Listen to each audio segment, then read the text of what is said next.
Trek to Yomi first released last year on Windows and a number of PlayStation and Xbox systems. It's a side-scrolling action game with a heavy emphasis on the cinematic, and it has just released on the Nintendo Switch. Is it a trek worth taking, or should you stay at home instead with a nice cup of tea? Well, I'm Glen Bolger, thank you to the publishing team for the review code, and now let's find out.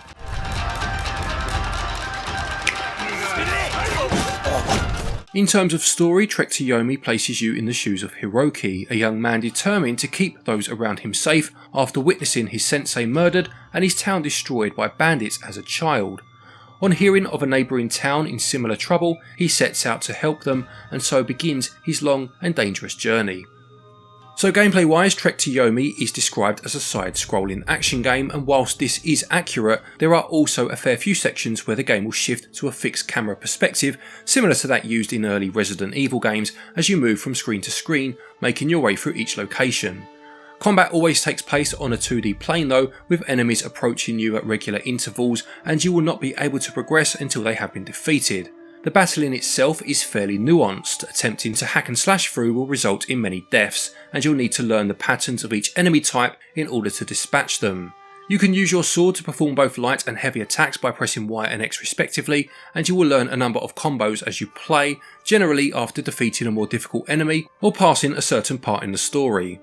Attack is only part of the story though, as you'll find yourself having to defend just as often. Blocking at the right moment by holding L is essential, as is learning to parry attacks successfully, giving you the chance to perform a counter attack.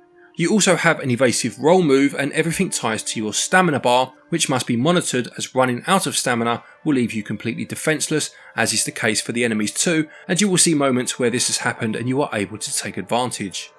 As I mentioned just now, most enemies have a particular attack pattern, and learning this will make defeating them easier. It may be that you need to block 2 strikes then attack back, or perhaps you need to parry and then hit. You'll become quite skilled at reading their poise and positioning as you go on.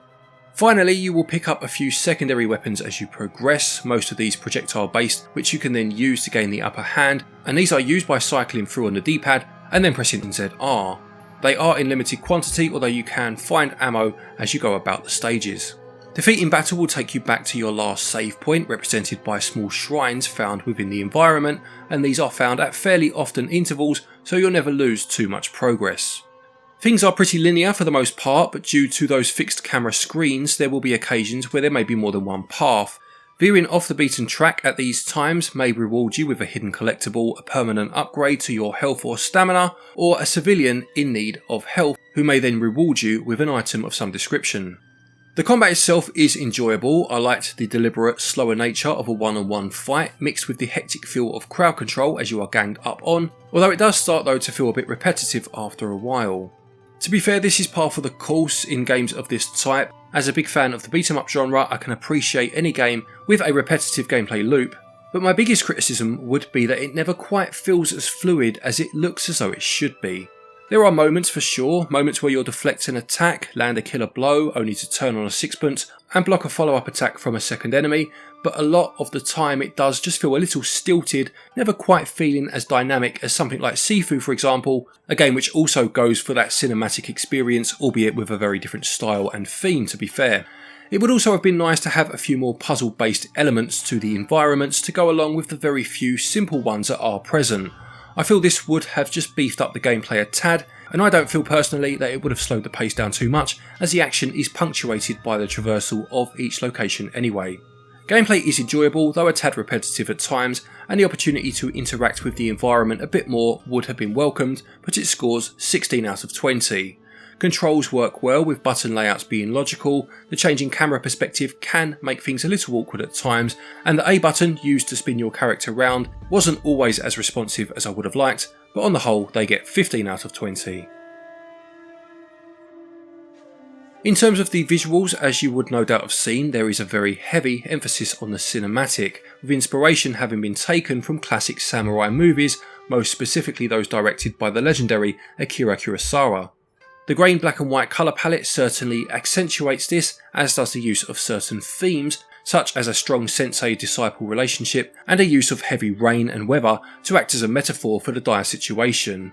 It doesn't tend to borrow many of the filmmaking techniques used by Kurosawa, such as the axial cut or the wipe between scenes, which is not a criticism, just something I found a bit surprising, considering the period piece they were looking to create.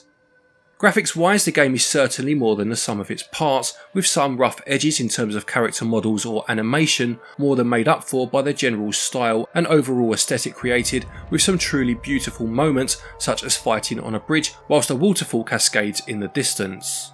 Performance wise, there are occasional stutters during gameplay, strangely not during the hectic combat, but more so when traversing the environment or entering a new screen. These did become more frequent as the game went on, and whilst they never affected the gameplay as such, it is a shame that such a beautiful game is marred by this issue.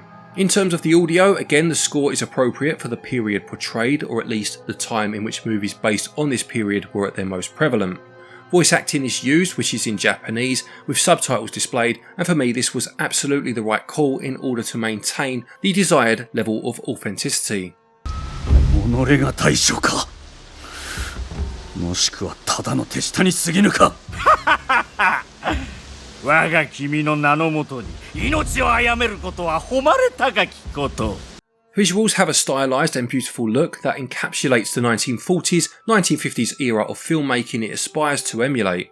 Some awkward character models and those performance issues do bring things down though, and they score 16 out of 20.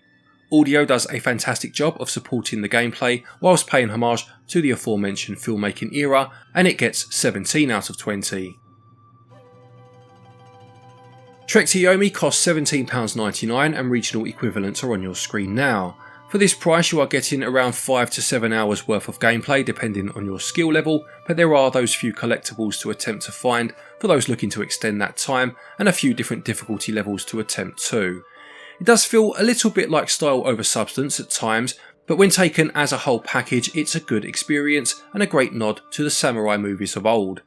Those performance issues do knock this section down a touch, and on balance, value gets 13 out of 20. To conclude, Trek to Yomi is a game that is oozing in style and cinematic charm and harkens back to an almost mythical era of filmmaking. The game underneath it all is enjoyable, although perhaps not quite as endearing as the visuals, although the act of blocking or parrying attacks with your sword and then landing a killing blow yourself does bring a lot of satisfaction, especially for those with a love for samurai movies or an interest in the Edo period of Japanese history. Unfortunately, some performance issues do hamper things and deprive the game's biggest area of strength, its visual style, from truly shining, but I still very much enjoyed my time with Trek to Yomi. Just keep those few caveats mentioned in mind.